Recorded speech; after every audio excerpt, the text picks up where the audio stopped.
पहले रे सनम को जोहार नवा वीडियो रे सनम को सगुन दाराम। फेसबुक रे घंटा घंटा ते मिट्टा फोटो नेल नाम किया माने अडी घणी इन कोयोग किया होना फोटो चेत फोटो कना आंजोम मई आंजोम लेआ मेनखान नोआ कना ओना फोटो ओना दो बई भाबी लेआ आदो सरी गे जखन कटी भीतर इन बोलोयना घंटा बड़ा के ओरिजिनल जिनिस इन बड़ाय किया जनवरी 2 तारीख ओना दो ताहे कना 2006 मसीहा नुना ढेर आदिवासी को गज हचोलेना स्टील प्लांट खातिर सरी के बय हमिस ना घटना दो उड़ीसा रे घटाव लेना अड़ी दुख रेना कथा माने जहातीन ऑक्टो स्टील प्लांट बेना कान ताहे आदिवासी को पाले हा को मनाय ताहे किबा अको जायगा जखन चला कान ताहे ओना खातिर पाले हा ओंडे को आंदोलन ताहे मेनखान पुलिस प्रशासन चेने चिका किया ठू गज के कोय निरीह आदिवासी जहां आबो माने आबो दो चेत आबो जायगा खातिर बन लड़ाइया मेनखान पुलिस प्रशासन ओना बाय बुझो ठू गज के कोय उन जोखा गी सरकार चेत हा भाबी कि आय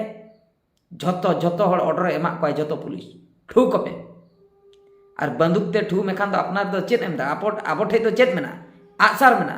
आते तो ओकारेम तुñ बजाव दाड़ाया उनी ने संगिन खन ठू मियाय बंदूक ते माने अडिगान एग्जाम्पल उनका मेना का अडिगान एग्जाम्पल आदिवासी को ओकालका नुनुकु अबोरेन राजनेता वाला गे नुनुकु जो अब दिसम रेन मंत्री को गे माने ऑर्डर एम तायम पुलिस टे को अब बन ठू गज हचवा कना अबोरेन हापलाम को अडिगान एग्जाम्पल मेना का माने तबे दो मिट्टन जिनिस दो क्लियर गया अडी दिन खय गे अडी सदाय खय गे आदिवासी हर दो माने जेते हक बाखरा को लड़ाई ताहे रहो ओकोय हो बाको स्वीकारे ताहे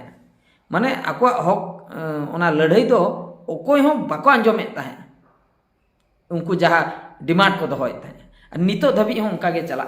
जहाना के डिमांड दोहय में अपनारा ओकोय हो बाको खातिर नुको आदिवासी हर चेत को डिमांड आमी धा ऑर्डर बन नाम लेखान हा बन ठुगज चाबा को नुको तो चे माने नो नोका अडी दुख रेना माने घटना नोआ नेल ताबन पे ओका लेका सिचुएशन हुई को उन जोका मिन ओड़ा रेन मिटंग अतु रिन जुदी नो नोका को गुजुआ नेडर हर अब सामान्य मिटंग ओड़ा रेनी जखन मिटंग हरे गुजुक कनाय अब अतु जका हाहाड़ा बन बुझे जहां हो जुदी गोडत सेता हे कते लई हटोका कना जे उमुक तो को ओड़ा नि रेंटा टुडू बखाय समाय किसकु उनी हा बनु कदिया और बंगा तलायना उडी हाहाड़ा ए चेते चिका कान थाय जुदी हाराम कते गoj को रे होय बन कुपली कना ए चिकते गoj ना चेत ए बेमारो कान थाय ए उनी मा होला के बेस गिन नेल लेते तेहेन ते के गoj ना अडी हाहाड़ा बन कुपलिया और नोआ कथा झोतो ओड़ा सेटर अफाय मरे गोडेते लई का रे होय बाय लई रे अडी लगन सेटर जे नौका नौका उनी गज ने और जुदी जुआन कोड़ा को बखाय कुड़ी को बखाय कम बयस को गिद्रे गुजु बखाय दो नौका बापला कते नुको 30 35 40 उनकान बयस को गुजु खान न तहु हाहाड़ा कता या होला गे पारा लिलिन चलाव लेना दुकान हाट रे लिन नापाम लेना बखाय हाट रे मित हाट खय लिन हेना पर तेहनी गज गन ने चिकेते गज ना पचल रे जहाना के कारण ताहे चाड़ो ना दे ताहे बैरी को लगाव को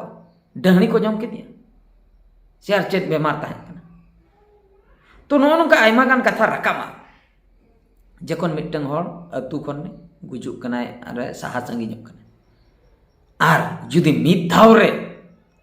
सख्तो डे रोड जुदी को नो नोका को गुजु तबे ओना अतु रेना अवस्था अकलका हुई को आर ओना जहां को ओड़ा रे को गज को मिमिटंग ओड़ा मा बारपे हर को गज को मासे चेते चे एम चिके ओना खातिर नुकु दो पाले मिठेन को रपाके माने सामना सेट को आदिवासी हक खातिर अको हक खातिर जायगा जमी नो बांचा बाखरा को ओडक लेना सामांग सेट को सदर लेना सामांग सेट को हे लेना मेनखान पुलिस प्रशासन ठू गज के को माने भावी ताबन पे सेदाय खय के अब दो तिना बन कचलन हचो आदिवासी हर दो नितो धबी हो चलुआ कान नोरना समाधान हर दो चे तापाम ते मा बाबन दाड़े कना अब ठे बंदूक बना उनको ठे बंदूक मेना आगसार ते दिन हड़म गोजे तापाम ते ओकासन तो बाबन दाड़े कना मांग खो के ब्रिटिश जोका खो के तापाम ते तो बाबन दाड़े चेदा से ako बंदूक ते को ठू कना आम आगसार ते ako जुदी आकोरेन जुदी मोणे हड़म गज को किन्तु ako इनाते आम 50 लुके गज चाबा में तापाम ते बाबन दाड़े रहे ताबली हाँ उकू कते बतर ते ओड़ा भितर बन सिंह पटमा ओना दो बाय ठीक कना ओना दो बाय ठीक कना रोड दरकार कना आवाज उठाव दरकार कना जहां रे जहाना के जुदी एटकेटणे बन नेले आवाज दो उठाव दरकार जुदी बन जुमिदोआ जुदी मिठेन मेसा कते बन कमिया आवाज बन रकाबा तबे दो हुई दाड़िया अब आड़ांग आको ठे सेटरोगा ओका बांग सेटरोग कना बन भाबिया आको ठे सेटर दाड़िया और नितो दो ऑल पढ़ाओ जतना तबन सिखने देना बढ़ाई अबन देश दुनिया कथा बन बढ़ाई नुआ प्रोसेस तेबन चला खान नौका हुआ ठिका दाड़िया कना मेनखान मांग दो पाले उन्हें उना को जिनिस दो बांग को बढ़ाई था मांग दो तापाम रे जस्ती को मने को मेता आले ओड़ा ना घटना इन गड़म हड़म तको उनका के माने नासरा ओना जायगा को रेज हचोलेन खातिर पूरा ओड़ा को आतारा माने एग्नेस्ट पार्टिया ओड़ा को आतारा ओड़ा जखन को आतारा उनको सीधे पुलिस रे को केस किया पुलिस रे जखन को केस किया पुलिस जखन आले अतु ते को हेना इन गड़म हड़म तको सासा झोतो को दड़ चाबा किया बतर ते कोई भीर रे बोलोयना कोई गाडा धारे दड़ किया कोई पेड़ा हेरे उठेना बतर ते ओड़ा आतार दम साहस किया पुलिस हेन खान दम दड़ किया ना दो ओकालकान बीरोपणिया ओकालकान साहस ताम ना दा नितो दबी उनको गड़म हड़म तको को ताहे को खान दो हुई को तापाम को इन को इनलो जुदी बाको दड़ किया बतर ते पुलिस हेज काते